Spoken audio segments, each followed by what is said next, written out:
Assalamualaikum warahmatullahi wabarakatuh. Nama saya Azra Livia dari kelas 10 IPA 4 SMAN 13 Jakarta. Pada kesempatan hari ini, saya akan membahas tentang salah satu daur biogeokimia, yaitu tentang siklus karbon dan oksigen. Sebelumnya, saya akan memberi pengertian tentang biogeokimia. Nah, biogeokimia adalah peredaran unsur-unsur kimia dari lingkungan melalui komponen biotik dan kembali lagi ke lingkungan. Proses ini biasanya terjadi secara terus-menerus dan tidak terbatas. Fungsinya sebagai siklus materi yang mengembalikan semua unsur kimia yang sudah terpakai oleh semua yang ada di bumi, baik komponen biotik maupun komponen abiotik, sehingga kelangsungan bumi tetap terjaga. Nah, selanjutnya adalah daur siklus karbon dan oksigen. Bagian terbesar dari karbon di atmosfer adalah karbon dioksida atau CO2. Dan itu pun besarnya hanya 0,04% dari seluruh bagian atmosfer.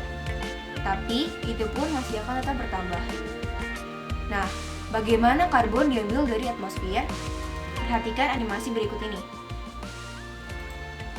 Ketika matahari bersinar, tumbuhan, baik yang di darat maupun yang di laut atau di air, mengubah karbon dioksida menjadi senyawa karbon organik dan melepaskan oksigen ke atmosfer melalui proses fotosintesis. Hal ini disertai juga penyimpanan energi yang berasal dari radiasi cahaya matahari. Energi yang tersimpan di dalam tubuh tumbuhan atau produsen bersama dengan senyawa karbon organik disebut dengan energi biokimia. Di laut bagian atas, kita bisa lihat di sini, organisme di situ membentuk jaringan yang mengandung karbonat. Dan beberapa organisme juga membentuk cangkang karbonat dan bagian tubuh lainnya yang keras. Tapi, karbon akan kembali ke atmosfer. Perhatikan lagi. Sebagian senyawa karbon organik dalam tubuh produsen atau tumbuhan dimanfaatkan untuk aktivitas fisiologi produsen itu sendiri melalui proses respirasi. Dan sebagiannya lagi akan ditransfer ke konsumen. Nah, konsumen di sini itu hewan dan manusia. Respirasi pada tumbuhan menghasilkan oksigen. Nah, oksigennya itu akan dilepaskan ke udara lagi atau akan dihirup oleh hewan dan manusia.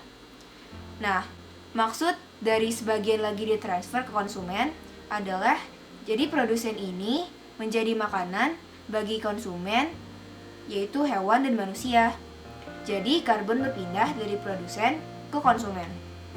Konsumen atau hewan dan manusia juga mengalami respirasi, tapi berbeda dengan tumbuhan.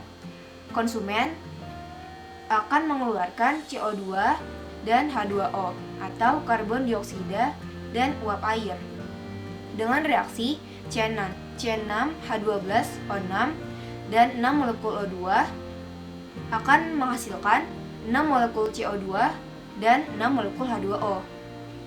CO2 hasil respirasi konsumen akan kembali ke atmosfer. Nih, lihat tanda panah ini. Semuanya akan kembali ke atmosfer atau akan diserap lagi oleh produsen untuk fotosintesis.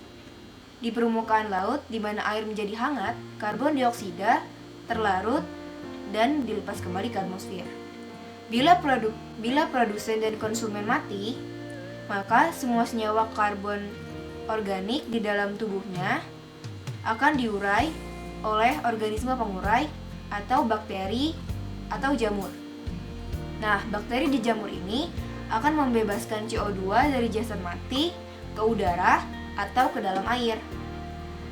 Sebagian bahan organik di dalam tubuh organisme ada yang sulit untuk diuraikan, dan ada juga yang berubah menjadi batuan kapur, ada yang berubah menjadi arang atau minyak bumi, atau kita bisa sebut bahan bakar fosil. Nah, bahan bakar fosil ini digunakan manusia. Pembakaran bahan bakar fosil untuk dipakai energinya oleh manusia akan melepaskan CO2 kembali ke atmosfer. Nah, hal inilah penyebab naiknya jumlah CO2 di atmosfer.